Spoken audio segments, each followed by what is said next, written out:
everyone, welcome to my channel, and today I'm with the game of Bobby Fischer and Boris v Spassky. This game was played in 1992 in Yugoslavia.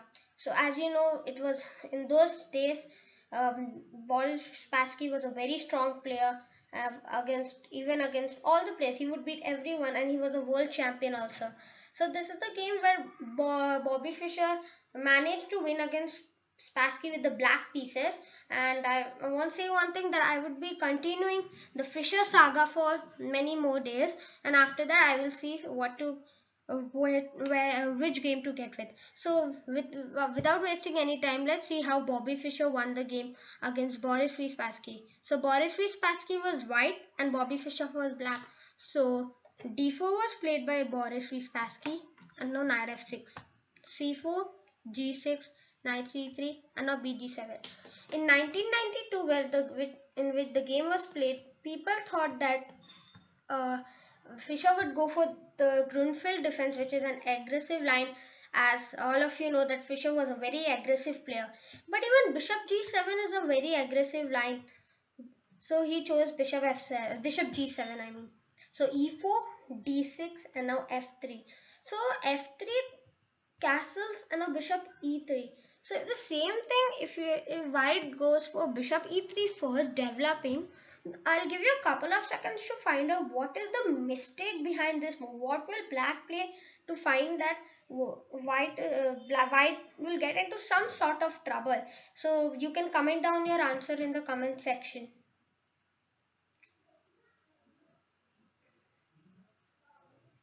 Yeah, I think it's easy. It's just knight g4. So now as you can see the green arrow, black's threat is to play knight e3, and after f into e3, the e4, e3, d4 pawn structure is a very weak pawn structure for white I mean, and this will get white into much of trouble. So that's why f3 is played to stop knight g4, and after castle bishop e3 is played. So knight g4 can't be played because of f into g4. So now Fischer went for knight c6, knight ge2, a6, and now h4. Now Spassky is attacking on the king side, h5, knight c1. So now idea is to play knight b3, knight d3. So knight d7, knight b3, and now a5. a4 is played, and now knight b4.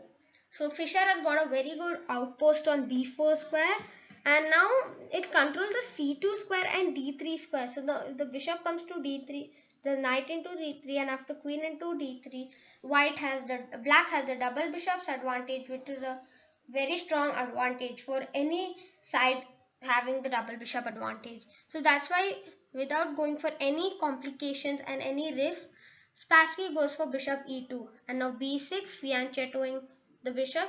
Now g4, now h into g4, f into g4. As you can see, the white king has not yet castled, and will mostly not castle on the king side because of this expansion on the king side. So now h5, g5 is the main plan of Spassky. So now Fischer should try something to break open the center, so that he can somehow get the white king into some sort of trouble. So let's see how did he get white king in the trouble. So now c5, now h5, c into d4, knight into d4, and now knight c5. So now white's knights are very strong here. So now this knight is controlling this square, this square, this square. So it's very strong here. It's controlling. So now knight d5, trying to exchange knights, and also this is a very strong outpost. But the problem is black can just play e6 and get the knight out of the way. So now bishop b7, now knight f5. This was a sacrifice. G into f5 was played, and now g into f5. What happens if G into f5 was not played? So here this knight into e7 threat is there, as you can see. So now if e6 is played by black, double attacking one more time. So that is actually, I'll give you a couple of seconds to find out what will white play here. You can comment down the move in the comment section below. Yeah, so now as you can see it is 4. So knight e7 is there. So black is going to get checkmated soon.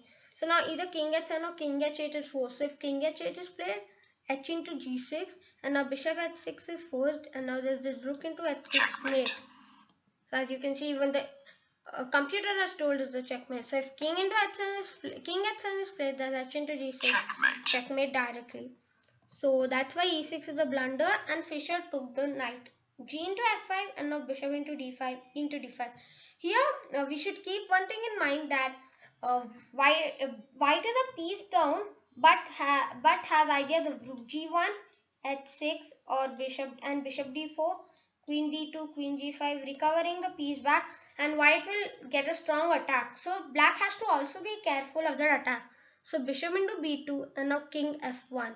So the problem is, now if rook b1 is played by white here, black will give bishop c3 check, and if bishop d2 is played at all, then knight d3 check. Okay, not even knight d3, there should be knight, uh, okay, maybe bishop d2 or bishop e5 is only better, because knight d3 can also be played, but I think there's some difficulties for black here after king e2. So now after bishop d2, queen d2, knight e5, maybe yeah, white black gets checkmated after rook g1, and after if knight g6 is forced, h into g6, and it's just lost. So there's no point of discussing. So but that's why just king f1 was played directly, and now queen d7. Even bishop into a1, if it was played, there is bishop d4 here, no, which is stopping the bishop to go back. Obviously, many people would have found it, but rook g1 check directly is better. So now after king h8, now there is bishop into c5, and after d into c5, queen into a1, f6, there's a very strong attack. Maybe here queen c3, getting the queen to g3, and many more ideas. So that's why uh, Fischer doesn't want to go with any risk. Yeah, but after rook g1 check, if it's played, and bishop g7 is of course not possible, because after h6 the piece is gone. So that's why with no taking no risks, Fischer goes with queen d7, queen b1, and now he takes rook g1 check. So if queen into a1 is played directly, there is queen into f5 check, and black will win easily here. So rook g1 check, king h8, queen into a1 check, f6, and now queen b1, rook g8, rook g6, rook into g6, h into g6, king g7, and here white is completely dominated by black, and here Spassky resigned the game. As you can see, black is a piece up and a rook up here. So it's completely lost for white, and he can't try anything. So if he goes with trying with queen e1, I guess queen h4, queen h6, black has rook h8 preventing it, and after queen g3 maybe trying for something, there is queen into f5 check. So it's lost. So that's why Spassky resigned here, and I hope you like the game. It was sort of a very interesting game, and I think the White's mistake was knight f5. Instead of knight f5, he could have played something very safe, and maybe converted the game into a win, or maybe it would have been a draw. You never know. Who knows that what would have happened? But I feel knight f5 was just bad. Here, there should have been a safer move. Maybe just castles. Okay, but e4 pawn is going. So maybe not even. I'm sorry.